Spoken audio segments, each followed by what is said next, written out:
Šodien mēs esam ciemos pie Gintas. Ginta Rublovska ir apzināts elpošanas terapeite un masiere, kas palīdz cilvēkiem iepazīt sevi tuvāk, apzināties savu vērtību un atbrīvoties no mentālām bailēm. Ar gaišu, maigu dvēseli viņa iedvesmo ikvienu ieelpot brīvību un izelpot bailes, radot telpu iekšējiem mieram un pārmaiņām. Šajā intervijā Ginta dalās ar savu pieredzi, elpošanas spēku un to, kā ik viens var izmantot šo praksi, lai veidot harmoniskāku un piepildītāku dzīvi. Ejam ciemos!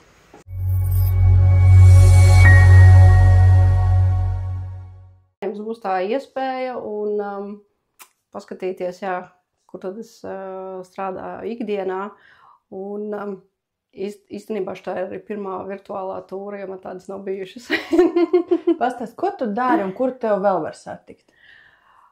Tātad, mani var satikt arī grupas sesijās. Tās parasti es vadu Labo sajūtu laboratorijā. Mani var satikt netālu no Spicas, Panorama Plaza tirniecības centrā.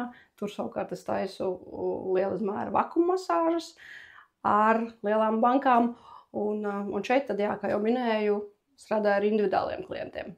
Un noteikti man var satikt Instagramā. Kā tev Instagramā var atrast?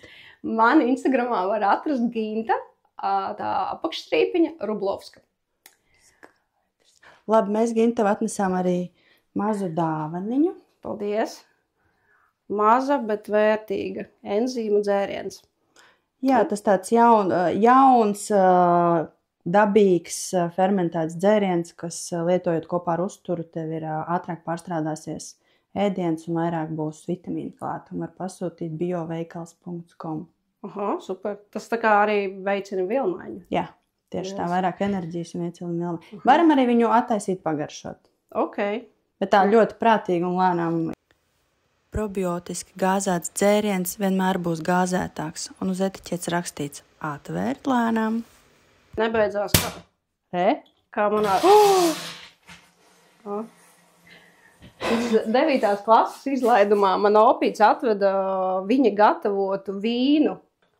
Un man bija balta gara kleita uz izlaidumu. Nu, ļoti līdzīgi šobrīd izskatās. Un tā, kad vēra vaļā, pilnīgi visa virtuve bija sarkana. Nekas. Bet viņš reāli smaržo bez alkohola. Nav, bet smaržo viņu var lietot kā gāzēto alkoholisko dzērienu aizstājējs. Vai vakarā vīnu vietā. Es domāju, ka mēs bišķi nogaidam. Labi, es tev tikmēr varētu kaut ko pajautāt. Jā. Melna vai piparmētru tēja? Piparmētru. Pastaiga parkā vai brauciens ar auto? Pastaiga parkā. Filma mājās vai kino? Atkarībā kāda. Bet biežāk mājās. Piekrist liktenim vai izvēlēties savu ceļu? Savu ceļu. Suns vai kaķis? Suns. Sekot intuīcijai vai balstīties uz loģiku? Man ir ļoti loģisks prāts, bet balstīties uz intuīciju. Kā tu vari to prātu izslēgt? Principā viņu ir jāiemācās vienkārši pārvaldīt. Un ir jāsaprot to, ka prāts ir tavs instruments. Un saimnieks esi tu, un nevis otrādi. To var tā kā uztrenēt? To var uztrenēt, jā. Tu vari parādīt, kā to uztrenēt? Zini kā, tas man prasīja, protams, nevienu dienu, ja tas ir darbs ar sevi. Principā, tas ir arī kaut vai ar savu ego, ar savu pašvērtību, ar to, kad tu saproti to savu vispār teikšanu, to savu vērtību, veselīgas robežas, tas, ka tu tici sev, jo kā prāts viņš jau paņem vienkārši informāciju no tavas pagātnes, un viņš ļurina visu laiku to, kas ir kādreiz bijis, bet tev ir jāsaprot to, ka es jau vairs neesmu tā, šodien es esmu pavisam cita, un man ļoti palīdz tieši saruna ar sevi skaļi. Un pašā sākumā es atceros, ka es arī prātam pateicu, ka tu esi pie būdas, pie ķēdes, un tagad tu man esi vajadzīgs, es tevi pasaudzu. Un ka tu man esi ļoti svarīgs, man esi ļoti vajadzīgs, jo mēs atkal nevaram ieiet otrā galējībā un noliegt viņu, jo mums viņš tiešām ir vajadzīgs, viņš mums palīdz vispār realizēt kaut ko, savus vēlmes. Tieši, kas ir saistīts ar fizisko pasauli, ar materiālo. Bet, tādas konkrētas robežas, ka tu esi mans instruments, bet es esmu saimniece. Es teikšu. Nu, un es vēl teiktu tā, ka paralēli vienkārši jāattīst savu intuīciju. To var attīstīt? Var attīstīt. Teiksim tāds, viens ir tas, tad, kad cilvēks kaut ko veic, nezinu, meditāciju, jogu, varbūt iet vienkārši sportot, bet ka viņš visā, ko viņš dara, ka viņš ieliek sirds sajūtas, jo intuīcija tā ir sirsniņa. Ja? Un tad, kad mēs koncentrējamies tieši uz sirds sajūtām, nezinu, kaut vai seju uz darbu, tiešām caur mīlestību. Un atkal, teiksim, tādi treniņi, ko ir ļoti labi dot savai intuīcijai, teiksim, nezinu, pieņemsim, es šodien gaidīju tevi, un es varēju uzdot savai intuīcijai tādu uzdevumu. Nu, man liekas, ka tu ieradīsies, tur, nezinu, 10 minūtes ātrāk. Nu, vienkārši tāda iekšēja sajūta. Un tad paskatīties, vai tā bija vai nē. Un šādi dodot vienkāršus uzdevumus, mēs trenējam viņu. Tu iemācies tiešām sadzirdēt viņu. Un, nu, es teikšu, ka tas arī ļoti labi strādā. Man gan par laimi šajā dzīvē ir ļoti spēcīga intuīcija. Es esmu atnākusi jau ar spēcīgu intuīciju, bet es jūtu to, ka tieši šis darbs ar sevi viņu ir tikai uzlabojusi. Un tad, kad tava intuīcija ir skaļāka vai tāda pamanāmāka, tad tev ir vieglāk arī tā kā ieklausīties tajā, ja, nevis prātā. Novilkt to robežu. Tā kā, jā. Un galvenais noķert to, jā, tas pirmās sajūtas. Pirmās sajūtas tās būs tieši tā, kas nāk no tavas intuīcijas.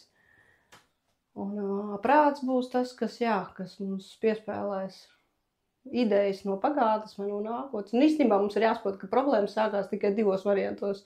Tad, kad mēs domājam par pagātni, vai tad, kad mēs domājam par nākotni. Bet ja mēs esam šeit un tagad, tad mēs saprotam, ka nav jau problēmas, nav par ko stresot. Jā? Trauksme cilvēkam ir tad, kad viņš ir vai nu pagātnē, vai nākotnē. Tad, kad viņš iemācās būt šeit un tagad, tad viņš beidzot ir mierā. Jā? Un viņam apziņa ir plašāka, viņš saprot, bet nav par ko uztraukties. Tas, par ko mēs uztraucamies, tas visticamāk ir kaut kāds mazs smilšu graudiņš. Ja? Kā uz šo problēmu paskatītos manu nākotnes versiju, kurai nav baila? Viņa pasmietos par to. Īsziņa vai telefona zvans? WhatsApp ziņa. Ierunāt vai rakstīt? Rakstīta. Es arī ievēroju, ka tu ļoti daudzām ziņām atbildi ar, tā kā, kad tu esi izlasījis, tu iedod tādu sirsniņu, īkšķīti. Man ļoti patīk, laikam, kad es tā kā saprotu, kad cilvēks noreaģējas, viņam patika tas vai tā kā. Jā, un zini kā, par cik es esmu tāds diezgan tieši cilvēks un loģisks. Man daudzreiz cilvēki saka, ka manas ziņas ir ļoti tādas stingras un striktas, un citreiz cilvēki tā kā pārprot to manis rakstīto, un tāpēc, man liekas, es arī izmantoju vismaz arī tās sirsniņas un zvaigznītes, tādējādi neradot to sajūtu, ka tas ir kaut kas... Tev tāds izstāds ieformēts, tev tāds garš, pārdomāts teksts, tāds starpes ar cieņu. Tā kā, liekas, es tā kā zinu, kas man raksta ar cieņu vēl, un tā kā sveiki vēlreiz, un tā nav kā, ok, labi, yes, tā. Jā, tas man ir. Un man vēl ir tas, ka es atceros jau no bērnības un vienmēr prasīju, kas tev ir, ko tu visu laiku paldies saki. Un man tas nav mācīts, man vienkārši tā ir. Un tagad, kad es sāku ar sevi strādāt, ja es saprotu, bet īstenībā tā ir tādas jau zināšanas, ja, kas man ir bijušas jau no mazotnes, no iepriekšējām dzīvēm par to, cik svarīgi ir īstenībā pateicība. Ja, ar to jau viss sākās, ka tu esi spējīgs vispār pateikties par to, kas tev ir šodien. Bet jā, un kāpēc es rakstu vairāk varbūt nekā ierunāju, jo parasti, kad es rakstu, tā ir kaut kāda svarīga lieta, un man liekas, ka man pašai, pieņemsim, citreiz, ir svarīgi atcerēties kaut kādu informāciju, ko man kāds rakstīja. Un es atceros, ka tur gāja runa, pieņemsim, par beznosacījumu mīlestību. Un es ierakstu WhatsAppā atslēgas vārdu beznosacījumu mīlestību, un man izliks tieši tā ziņa, ko man bija rakstījis tas cilvēks. Iespējams, tur būs vēl ziņas, bet es atradīšu. Ja? Un tāpēc, lai vienmēr tā padomājot, kā man gribētos saņemt ziņu, kā man ir ērtāk, tā es cenšos arī strādāt ar klientiem. Labi. Pilsētas ritms vai lauku miers? Vai lauku miers. Ļoti gribās atpakaļ laukos. Darbs radošs vai haotisks? Radoši. Ja tu varētu mainīt vienu dienu savā dzīvē pret kāda cita dzīvi, kurš tas būtu un kā šī pieredze varētu tevi iedvesmot tālāk? Es nemainītu. Jo, zini, kā pilnīgi katrai sekundītei ir vieta būt. Jo pamainītos kaut viena sekunde tavā dzīvē, tu varbūt nesatiktu to partneri, kas tev ir šobrīd. Tev varbūt nebūtu tas suņuks, kas tev ir šobrīd. Emocijas. Respektīvi, tā viena sekunde viņa pamainītu pilnīgi visu to dzīvi. Un pilnīgi visam, kam manā dzīvē bija jānotiek, tam bija jānotiek. Arī sāpīgajiem momentiem. Jo sāpīgie momenti atkal vienā momentā mums iemāc, kas ir beznosacījuma mīlestība. Kas ir vispār, visaugstākā mīlestība, kāda var būt. Kāda ir beznosacījuma? Viņai ir kaut kāda sajūta, garša. Kā viņa izpaužās? Kā tu jūti viņu? Zini kā, es domāju, ka es tā pa īstam uz 100 viņu vēl nezinu. Bet tā ir, es ticu, ka tā ir tāda mīlestība, ka tu tiešām tā mīli, ka neko vispār neprasi, atpakaļ, neko nesagaidi. Es domāju, ka es viņu vēl neesmu sajutusi tā, kad uz visiem 100. Man gribētos teikt, ka es esmu, bet es domāju, ka nē. Kad ir vēl spēcīgāka mīlestība. Un iespējams, jā, es esmu, bet tas varbūt tā ir uz kaut kādu mirkļu tāds vājumiņš, ja? Tāds mirklītis bijis, bet tā ir tāda beznosacījuma mīlestība, ka tu tiešām esi gatavs dot šai pasaulē, pretī nesaņemot pilnīgi neko. Un šajā materiālā pasaulē, kur mēs vēl esam, ja, kur ir 50 materiālais, 50 garīgais, diezgan grūti vēl ir. Jo es cenšos arī, tāpēc man arī ir bezmaksas, informācija, ar ko es dalos. Jo mums katram, mēs esam atnākuši šeit ar saviem kaut kādiem talantiem, un mums ir jādod pārējai pasaulē. Un pareizi būtu bez prasīšanas kaut ko atpakaļ. Ja? Bet mēs dzīvojam materiālā pasaulē, mums ir jāpēd, mums ir jāapģērbjās, mums ir jāsamaksā rēķini. Ja? Pagaidām mēs to nevaram tā kā īstenot. Kādu slepenu sapni tu glabā no citiem un kādas īpašības tev šķiet varētu būt izmantojams, lai īstenotu? Jau sens sapnis, kad es gribu savu skolu. Skolu, kur ir dažādi pasniedzēji, dažādās jomās, un viņi skolo nākamos skolotājus. Bet tas ir tā kā parasta vidusskola, vai tā ir tāda garīgas attīstības skola, holistikas skolas? Jā, pareizo vārdu pateicu tieši holistikas, jo es ticu tam, ka tieši ar holistisku pieeju, ja, mēs visstraujāk varam sev palīdzēt. Un tas ir tāds mans sapnis, man ir pat vīzija, kā tā skola izskatās, un es pilnīgi redzu sevi ejot tajā skolā, ejot ārā, es viņu pāraugu. Un kas man ir interesanti, ka man pat ir pieteikušies cilvēki, kas pie manī gribētu strādāt. Bet jā, tas vēl ir kaut kas tāds, kas nav īstenots. Kāda veida tur būtu tās nodarbības, piemēram? Dažādākas. Tā varētu būt joga, tās varētu būt masāžas, tās varētu būt, protams, elpošanas, tās varētu būt hipnozes. Jebkas, principā, es censtos, protams, tur piedāvāt to, ko es pati esmu sevi pārbaudījusi, kur es redzu, ka tas strādā, ka tas palīdz, ja? Un energoterapija, kas tāds man pašai pēdējais no atklājumiem. Bet kad tur strādā tiešām tādi ļoti labi pasniedzēji, ideālā gadījumā, ka viņi būtu arī, no citām valstīm, ja, un kas reāli apmāca jau nākamos cilvēkus, kas nodos atkal tās zināšanas tālāk. Un tas ir tāds, mans sapnis, ko es vēlos īstenot. Varbūt parādi mums telpu, kur es saprotu notiek individuālās elpošanas sesijas. Un tikmēr mums varētu pastāstīt, kas ir individuālā elpošanas sesija? Vispār elpošanas sesija, ko es praktizēju. Tātad tā ir,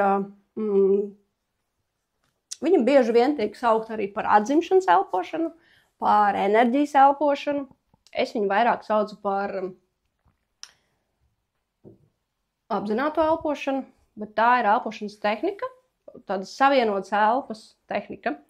Un, tā ir kopš 1960. gada. To izstrādāja Leonards Ors. Ar šīs te elpošanas palīdzību smadzeņu šūnas tiek apgādātas ar skābekli, savādāk nekā tas ir ikdienā, par cik tā elpošana ir pilnīgi pretstats tam, kā mēs elpojam ikdienā. Un tieši ar šo mēs spējam ieiet paplašināt apziņas stāvokli, jeb savā zemapziņā. Un tieši ar šīs elpas palīdzību mēs strādājam tātad ar mūsu zemapziņas blokiem, kādām programmām. Jā, pašā tas ir tas, kas ir nācis no mūsu bērnības, varbūt no iepriekšējām dzīvēm, iespējams no mūsu dzimtas.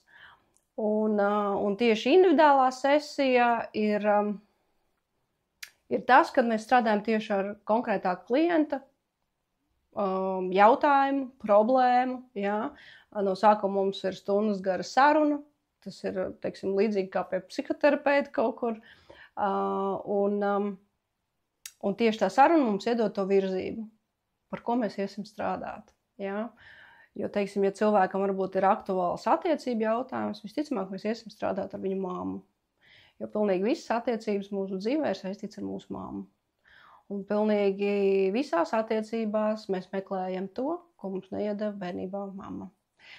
Nu, tā vienkārši pēc tās sarunas jau izkristalizējās, kur mēs vienkārši iesim un ko mēs darīsim. Un tad cilvēks, guļās uz šeit tiek nolikts paklājiņš un spilventiņš un plediņš, un viņš vienkārši guļ un dodās elpot. Un es visu to sesijas laiku vienkārši vadu cauri viņam kaut kādam procesam. Un pēc sesijas mums vēl ir kaut kāda pusstundiņa tieši tādas tā kā integrācija, kur viņš padalās ar to, ko viņš ir pieredzējis. Un nākamajā dienā es arī sazinos, uzjautāju, kā viņam gāja.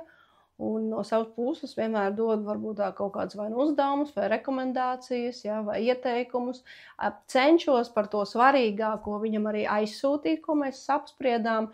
Jo tad, kad viņš mani klausās, viņš tā kā, parasti ļoti reti kurš pieraksta.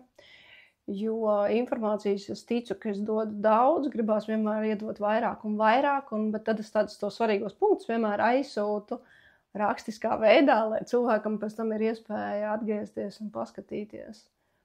Tā ir individuālā elpošanas sesija. Un tad vēl ir grupas sesijas. Un tad vēl ir grupas sesijas, un atšķirība ir tajā, ka, grupās ir vidēji kaut kur 10 cilvēki.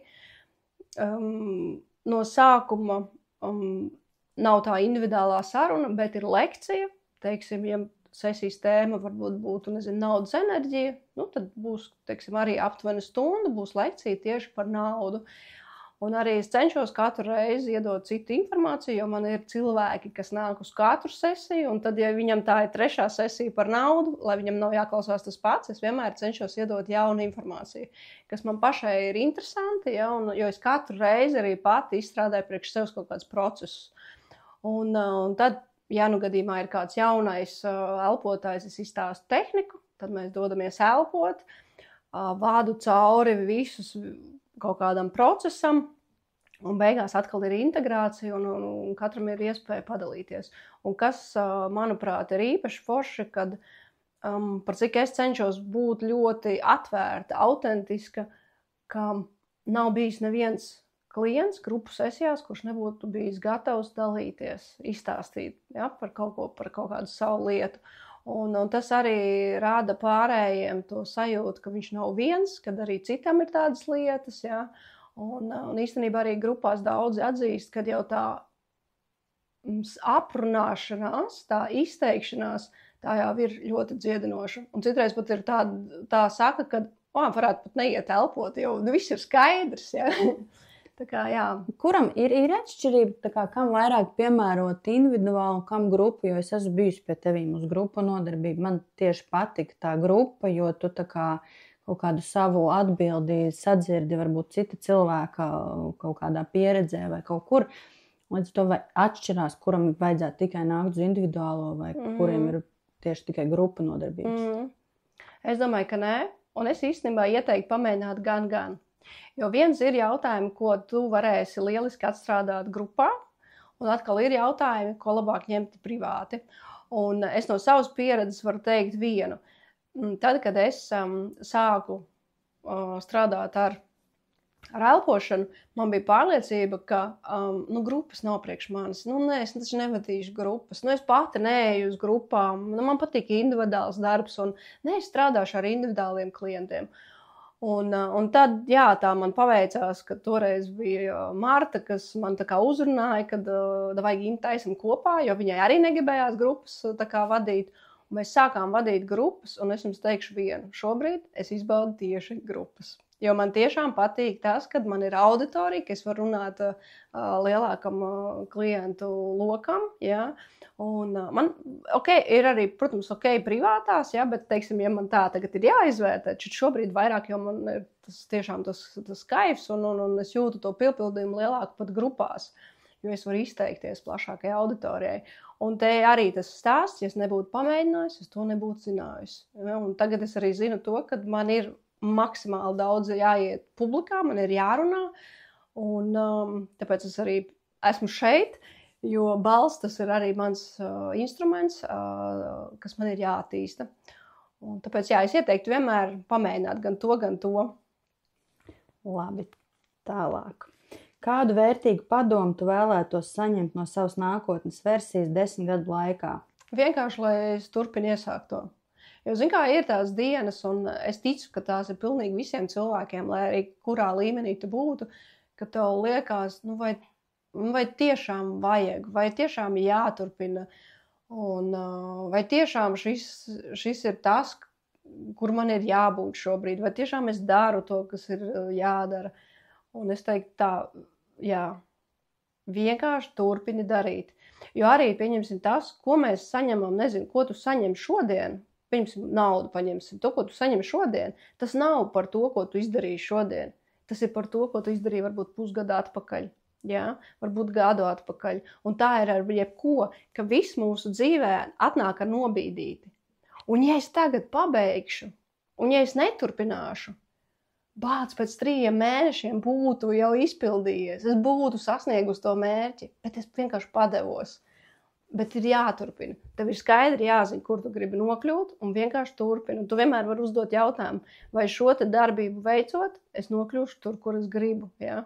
Vai tā versija, kas jau to ir izpildījusi, tā mana nākotnes versija, vai viņa arī tā domās par sevi, vai viņa arī tā runās par sevi, vai viņa tā izskatīsies. Ja? Un kaut vai sīkumos. Es savai grupai nesen stāstīju, man bija tāds ļoti debils atslēgu piekariņš. Ļoti bērnišķīgs. Tāda no Lego sirsniņa ar lukturīti. Un tad es vienu dienu tā paskatījos un tā uzdevu savu jautājumu. Ginta, tev nākotnes versijā arī staigās uz tādu atslēgas piekariņu? Nestaigās. Un es vienkārši noņēmu nost. Šobrīd man nav atslēgām piekariņu vispār, tāpēc, ka es neesmu atradusi tādu, kāds varētu derēt. Bet es ticu to, ka tas sākās no mazām lietiņām. Tāpat kā, ja tev ir tās vēlamās attiecības, sāc dzīvot, it kā tev jau būtu tās attiecības. Nevis tad, kad man būs tas un tas, tad es kopšu savu istabu, tad man būs ziedi, tad man būs sveces, bet tagad nē, man ir dzīvoklis briesmīgs. Bet sāc jau tur ieviest to, ko tu vēlies, kas būs tur. Jo tas jau tieši kā magnēts arī pievilks to visu pārējo. Mums ir jādabū no sākuma tā sajūta, un uz to sajūtu atnāks arī tas kārotais. Kuru jaunu tradīciju tu vēlētos ieviest, lai visā pasaulē svinētu patiesu laimi vai savstarpēju sapratni? Vajag kolosāli, ka citās valstīs tomēr, pieņemsim, cilvēkiem sasveicināties, viņi vairāk tur apskaujās, un pat nevis tā bučošanās, tur vairākas reizes, nē, bet tieši tā apskaušanās, jo apskāviens ir, viņš ir ļoti, ļoti svarīgs, un es tagad nepateikšu, teiksim, cik tur tās sekundes bija jāapskaujās, bet caur apskāvienu mēs viens otram nododam ļoti tādas svarīgas lietas, un tāda ļoti, tiešām forša enerģijas apmaiņa. Man bija vairāk laikus likt Instagramā. Šērot, laikot. Jā, jo tiešām, tie, kas mēs esam, tie, kas mēs taisam to saturu, mums tas ir ļoti, ļoti svarīgi. Un tad, kad tu redzi tos cilvēkus, priekš 200 cilvēkus, tie visi 200 cilvēki paskatījās tavu storiju, un tev uzreiz bilde mainās. Tas vairs nav just a number, bet tie ir dzīvi cilvēki. Un tev uzreiz tā vērtība mainās. Un jau tam pretīm vēl ir 200 laiki, tas ir... Tas laiks tev iedod tādu tā kā samaksu kaut kādā, nevis samaksu, bet tādu novērtējumu. Tā ir enerģijas apmaiņa arī.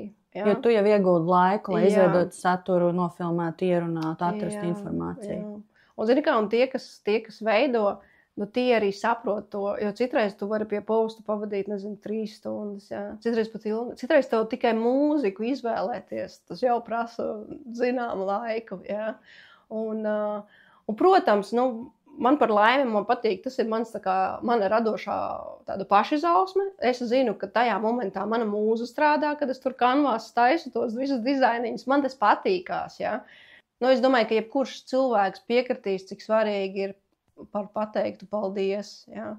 Lai arī, ko teiksim, mājās, pieņemsim, būtu sieviete izdarījis, viņai ir patīkami, ka vīrs atnāk mājās un pasaka paldies. Nevis kā pašsaprotams paēda vakariņas, ielien dīvānā, ja, un sieviete tur ir varbūt 3 stundas gatavojusi, pēc tam vēl notīrījis, nomazgājis visu, notīrījis visu, un nav nekā.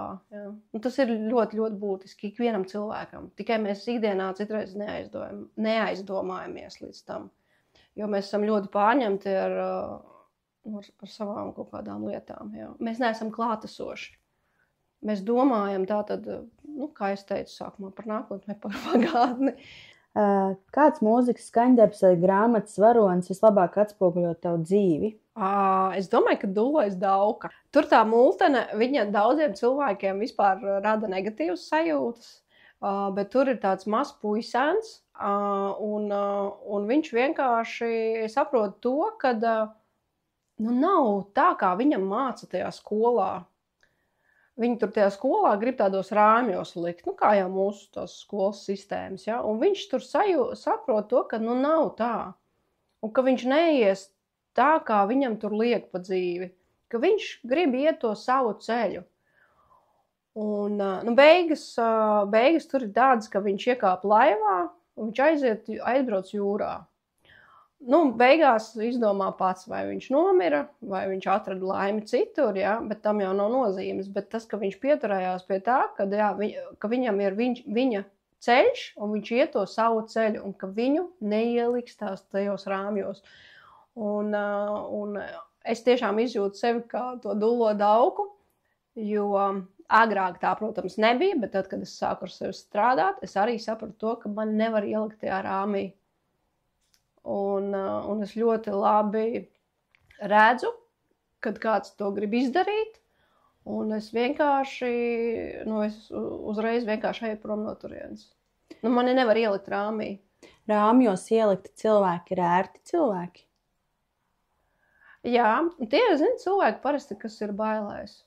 Es esmu tiešām tāds cilvēks, kuru nevar ielikt rāmjos, un īstenībā, cik es esmu sevi pētījusi, es arī, ja nemaldos pēc numeroloģijas, arī esmu cilvēks, kurš nedrīkst būt rāmjos ielikts. Bet agrāk, protams, tā nebija. Tad, kad es biju par sevi nepārliecināta, kad es tiešām dzīvoju bailēs, un kad es sekoju citiem cilvēkiem, jo citi man likās gudrāki un zinošāki un viedāki, un tas, kā dara viņi, ir pareizāk, tad, protams, es vienkārši ar tādām klapītēm, vienkārši sekoju. Tur nebija manas dzīves. Bet šobrīd, kad tās klapītes ir beidzot noņemtas, tad es saprotu to, ka nē. Un īstenībā pat nav A un B variants. Ir N-tie varianti vienmēr. Tev ir bijuši tādi grūti brīži, kad ir grūti piecelties. Ko tu darīji? Es esmu cilvēks, kuram ir ļoti izteikts augšas un apakšas. Pirmkārt, man ir jāpieņem tie brīži, kad man ir tā melanholija, kad es esmu tajā apakšā.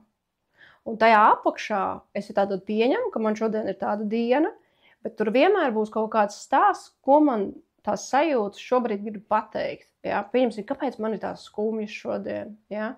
Un vienkārši ar to pasēdēt un paskatīties, ko tas vēsta. Ja? Vēl kolosāli es varētu iet un vienkārši, rakstīt kaut ko. Jo es ticu, ka tad, kad es vidusskolā rakstīju eseju par radītāju, viņi pēc tam arī vēl publicēja grāmatā, un izlasot tagad to eseju, Tur viennozīmīgi var pateikt, ka Ginta tajā momentā bija tādā zemā punktā. Bet tas nozīmē, ka tajā zemā punktā es arī varu radīt. Es šobrīd neesmu pamēģinājis to, bet pieņem to momentu. Ja? Un tad, kad tu to pieņem, tad, kad tu saproti, ko tas tev vēsta, tad tu vari, vispār īstenībā, tad, kad mēs pieņemam, tad tas arī pārstāja būt. Tāpēc, kad visu laiku jau pie mums nāk tās lietas, ko mēs nepieņemam. Ja kaut ko tu dzīvē savā nepieņem, tev tas nāks atkal un atkal un atkal un atkal. Bet ja tu pieņem, ja tu spēj saskatīt, kas tur ir, ko tev šī situācija rāda, kas tev ir tur resurss, ja, kas tev būtu jādara, tad vienkārši tev nākamajā dienā tev jau parādās tas stimuls iet un darīt. Un te es nerunāju, pieņemsim, par kaut kādām veģetatīvām distonijām, ja, un par tādām lietām. Un tur, protams, jau ir tāds dziļāks darbs ar sevi, ja? Bet tik un tā, jebkura trauksme atceramies, ka viņa būs saistīta ar to, ka tu dzīvo vai pagātnē vai nākotnē. Un tad, kad tu pārstāsi dzīvot pagātnē vai nākotnē, tad tev beigsies arī trauksme. Palīdzēt šiem trauksmēnajiem cilvēkiem mazliet sakārtot savu trauksmēnību? Protams, jo viens ar elpošanu mēs īstenībā elpa, tas ir visātrākais veids, kā nonākt šeit un tagad. Kaut vai, ja tu ikdienā vienkārši paklausīsies, kā tu elpo. Trauksmēniem cilvēkiem, ko tu viņam iedot? Nezinu, sēdi sastrēgumā, dari tur to un to, vai dari to 3 minūtes, kaut ko tādu. Kas tas būtu, ko tu viņam varētu? Viens sastrēgumā sēžot pie stūres, nevajadzētu darīt apzinātu elpošanu, jo tad tur sāk reibt galva, ja, un tur jau sākās visādas filmiņas, bet tu vari taisīt noteikti atvieglojumu elpu, kas ir visvienkāršākā elpa, kuru tu darīji 100 punktu, tad, kad tu biji mazs bērns. To dara arī dzīvnieki, jo mēs vienkārši naturāli jūtam tādu vajadzību. Un tā elpa izstāsta tāda, ka tu ievelc caur degunu un izpūt caur muti. Tā kā nopūta, ja? Un kāpēc mēs pārstājām vienā brīdī to darīt? Tāpēc, ka visticamāk pieaugušie tev teica, ko tu pūti, kas tev dzīve grūta un šitie tam līdzīgie teksti, un mēs to pārtraucām darīt. Bet ja tu sēdēsi sastrēgumā un šādas elpas uztaisīs, kaut vai pāris, ja ir riktīgs stress, 10 reizes, ja? Tu jau jūtīsi, kā tu nomierinies. Ja ir pavisam traki, tad tu kāp ārā no mašīnas un tev vienkārši ir jāpalēkā, ja? Bet, un vēl bieži vien cilvēkiem ir tā tendence, tad, kad mēs esam saspringti, mums ir uzrautie pleci. Un tad nāk man uz masāžām cilvēki ar saspringtiem pleciem un trapeci. Un šitan es arī varu iedot tādu vienu vingrinājumu, kas kolosāli palīdz. Esmu izmēģinājusi uz sevi, respektīvi tā pati atvieglojuma elpa, bet tu pieslēdz klāt vēl plecus. Tu maksimāli pacel un maksimāli nolaid. Uz ieelpu pacel, uz izelpu nolaid. Un šitā te vienkārši pēlpo. Un ja tu šitā te elposi, tu vienkārši pamanīsi ikdienā, tad, kad tu esi šitāds te. Un tu vienkārši tā, ka pamanīsi, tu uzreiz nolaidīsi. Un tas kolosāli strādā. Un tu pats tādējādi vari sev palīdzēt. Ja? Arī pieņemsim masāžai sākoties. Es parasti klientam saku, lai viņš atslābina galvu. Lai viņš ļauj, ka tā galva iekrīt manās rokās. Un, protams, cilvēkam ir grūti, jo viņam ir grūti atslēgt kontroli. Ja? Un tad es viņam tur sāku kaut kādas teikt, lai viņš kaut ko tur vizualizē un ko, lai tā galva atslābinās. Jo jūs nevarat iedomāties, tā, kad cilvēks atslābina galvu, viņam momentāli viss atslābinās. Es to taču jūtu, jo es turu galvu savās rokās. Un tas nozīmē, ka mēs tik kolosāli varam sev palīdzēt. Ja? Bet ir pamanīt to momentu, kad tev ikdienā ceļās tas stress, uzreiz ieelpot un vienkārši let go, ja? Atslābināt galvu. Tu vari, es nezinu, tu esi jaunāka par manīm, varbūt tu atceries, varbūt nē, kad bija takšiem, it sevišķi bija iekšā tādi sunīši, rotaļlietiņi. Un viņam tāda galviņa bija, un tad, kad taksis brauca, tad tā galviņa šitā te visādi tur kustējās. Un vienkārši pamēģini un iedomājies, ka tu esi tas sunīts, un pamēģini to galvu tik ļoti atslābināt, ka tu viņu šitā te kustini. Un tu sajutīsi vienkārši, kā tā te viss atslābinās. Un mēs varam sev palīdzēt. tikai viens, citreiz mums ir slinkums, vai mēs vienkārši nepamanām. Mēs nepamanām to brīdi, kad mēs varējām kaut ko vēl darīt. Ja? Mēs aizējām tik ļoti lielā stresā, mēs ejam tādā vāveres ritenī, kad tad nekas cits neatliek, kā tad nākt uz masāžām un nezinu, varbūt dzert vispār pretsāpu tabletes un tam līdzīgi. Tā ir nemīlestība pret sevi? Zini kā, tur var būt viss kaut kas. Viens ir nemīlestība, otrs, ka tu nespēji pateikt nē, ja? Pieņemsim, tagad tev priekšnieks pasaka, klausies, es zinu, ka jau ir darbdienas beigas, ja, bet man vajag, ja? Un tu pasaki, ok, lai gan gribēju pateikt, nē, ja, ka man ir jābrauc, ka man ir, nezinu, pieņemsim, tur basēns, ja? Un tikpat labi, jā, tur var būt stāsts par pašvērtību, jā, cieņas jautājums. Tur var būt dažādi aspekti. Vai esi kādreiz jutusies kā ziņnesis starp pasaulēm? Es respektīvi nododu informāciju no cilvēka augstākā es cilvēkam. Un tam es ticu.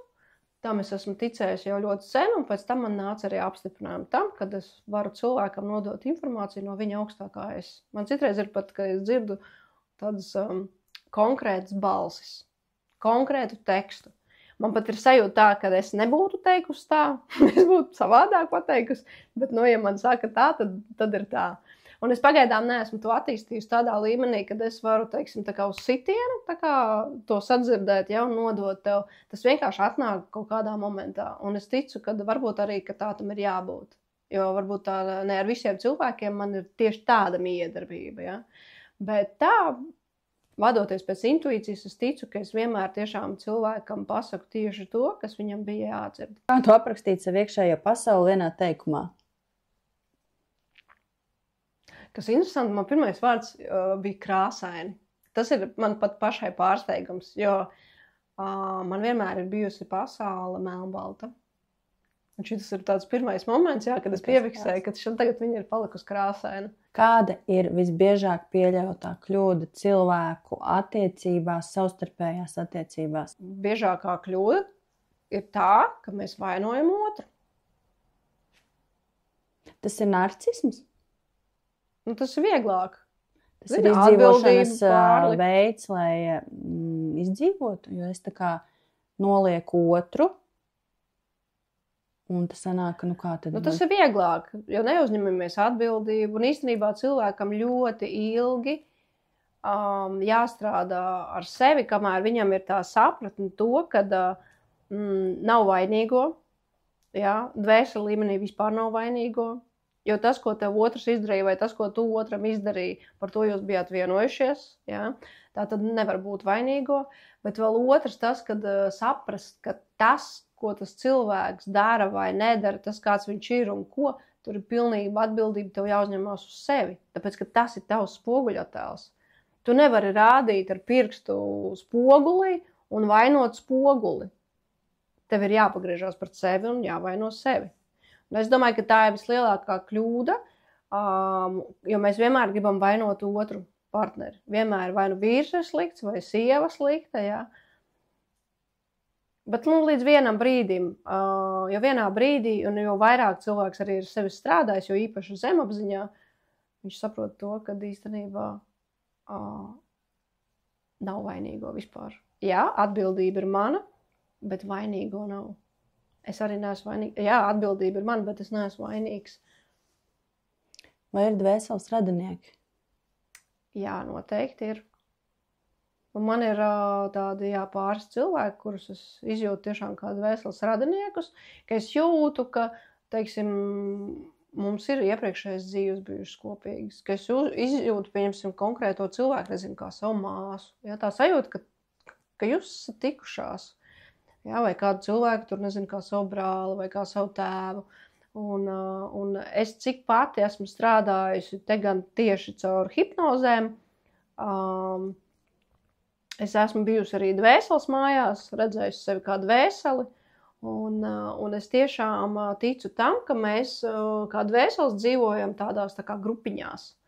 Un tajās grupiņās mēs pēc tam šeit uz zemes tā kā miedarbojamies. Un mēs vienkārši mainam tās lomas. Bet ir. Jo tāpēc, kad, zini kā, ir citreiz, kad tu ieskaties cilvēkam acīs un tev ir tā sajūta, ka mēs esam kaut kur redzējušies. Kāpēc ir tāda sajūta? Tāpēc, kad acis ir vienīgā lieta, kas ir nemainīga. Tādas acis, kādas man ir šajā dzīvē, tādas acis man ir bijušas arī citā dzīvē. Un pēc tā cilvēkam liekas, ka viņš ir kaut kur man redzējis. Kādu nospiedumu tu vēlētos atstāt šajā pasaulē? Kā man viena sieviete teica, ka mana dzīve nebūs gara, bet ka es nomiršot ar sajūtu, ka es esmu visu izdarījusi. Un, jā, viens gribētos, kad ir tā sajūta, ka tu esi visu izdarījis. Jā, bet ir tāds gala mērķis? Manuprāt, nav. Vienmēr liekas, ka ir vēl priekšpēdējā pietura, un tad vēl tad parādās viena pietura. Man liekas, ka nav. Un man bija, es iegāju mežā, es vienkārši vērsos pie meža, un man ir tā kā meža prakse. Un es tā kā, jā, vērsos pie tā meža, un tur zinām vārdi, ko es tā kā noskaidu. Un man vienkārši sāka ķermeni vilkt uz priekšu. Un man visas mežs tādos blūri, kaut kādos tādos plankumos sāk parādīties. Un neslēpšu, ka es tajā momentā biju uz mežu lasīt Mušmirs. un tātad, bet es viņus nebiju ēdusi. Es vienkārši viņus lasīju un neatradu nevienu. Bet tātad man tagad viss blūros, un es saprotu, ka man ķermeni velk uz priekšu. Un es eju. Un skatos, tā kā velku pa tādu taku kaut kādu uz priekšu. Un es, es eju, es vienkārši ļaujos. Un es eju, un tā taka paliek ar vien mazāka, krūmi ar vien vairāk un vairāk. Un vienā momentā taka vienkārši izbeidzās. Priekšā ir vienkārši krūmi, un nav nekā. Un tajā momentā man vienkārši kā klikšķis atnāk sajūta, Ginta, tur priekšā nekā nav. Vienkārši enjoy the moment. Ka ir jāizbauda mums šodien, jo nav galamērķa. Jā? Mēs esam atnākuši tieši izdzīvot to pieredzi. Jo beigās ir vienkārši tīra enerģija. Nav nekā. Beigās mēs nevaram neko izbaudīt. Mēs nevaram neko aptaustīt. Mēs nevaram otru cilvēku samīļot, sabučot. Mēs nevaram kaut ko, garšīgu iedzert vai apēst. Jā. Jā, toreiz man tas palīdzēja baigi tieši noķert to sajūtu, ka nav gala. Tur galā nekā nav, kad ir jāizbauda tas moments. Un tas man ļāva tiešām vēl vairāk būt apzinātai tajā mirklī, kurā tu esi, un izbaudīt to mirkli.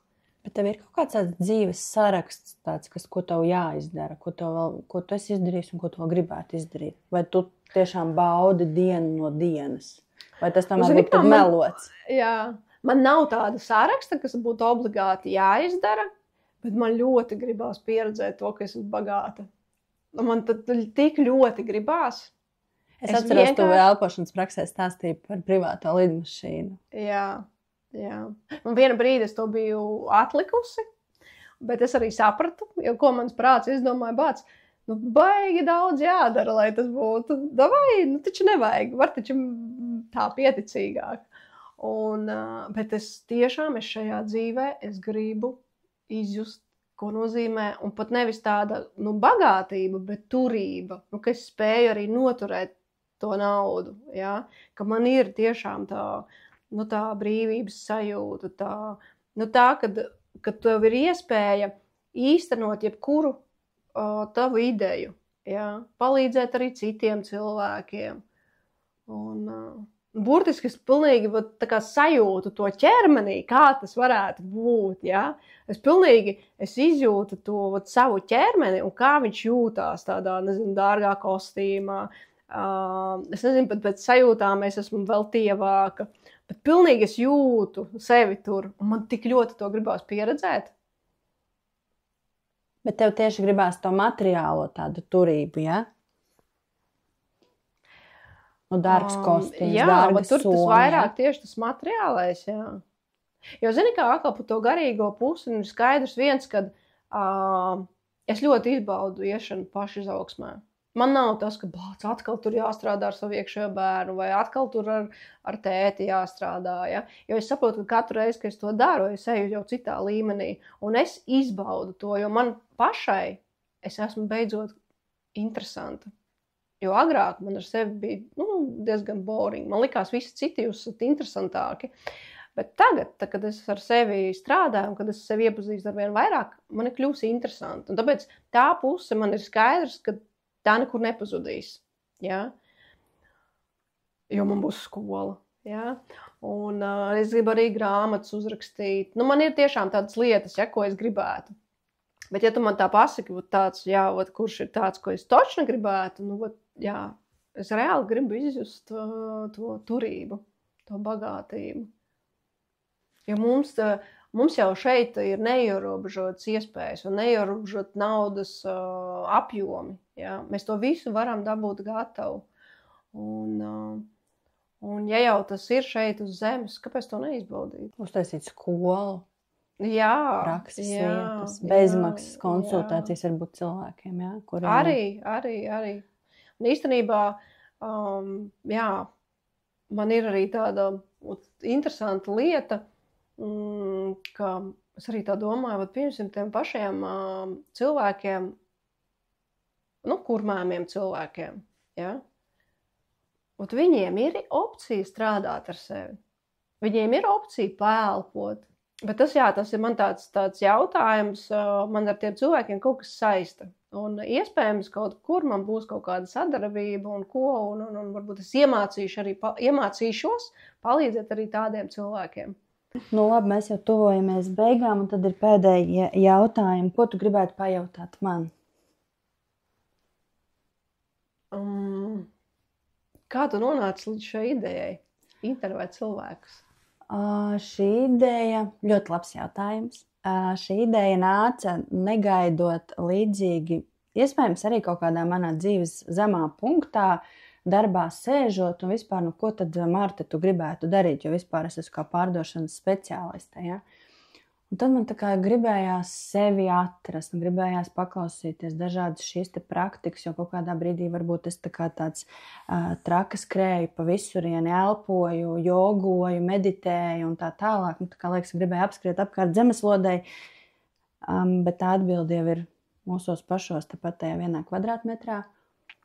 Un tad tāda ideja dzima par tām intervijām ar šiem te dažādiem pārstāvjiem, un tie nebūs tikai varbūt jogotāji vai kāds būs varbūt kāds sportists, pastīties, kādi viņi ir ne savā vidē iespējams, ja, vai parādīt vispār cilvēku no citas puses.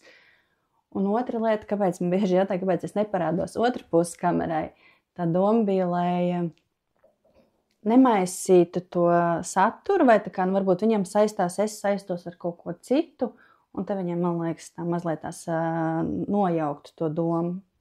Tāds īsumā.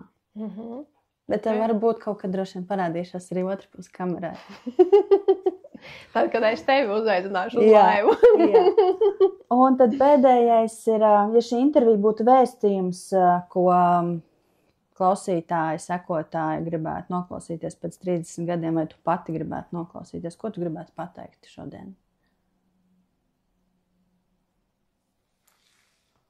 Plāc, tev izdodās tā uz emocijām uzspiest. Man pirmā sajūta, iedomājies, bija tāda, kad es to gribētu nodot savam bērnam, bet man nav bērnu. Un bērns es šajā dzīvē esmu tā kā pateikusi, ka man viņi nebūs arī. Bet jā, tad okay, šitā ir ļoti interesanta sajūta pašai priekš sevis. Bet kas ir tas, ko es gribētu nodot, kas būtu aktuāls pēc 30 gadiem. Zini, kā pēc 30 gadiem būs aktuāls tieši tas pats, kas šodien, visticamāk, tiem cilvēkiem. Un, jā, es gribētu atgādināt vienkārši visiem to, ka mēs katrs pats sev esam vislabākā mamma un vislabākais tētis. Un tikai mēs paši zinām, kas mums visvairāk šobrīd ir vajadzīgs. Un censties to tiešām arī sev iedot. Labi, Ginta, paldies tev par veltīto laiku, lai katrs vārds, ko esam dalījuši, paliek kā maza gaismiņā turpmākajā dzīves mozaīkā.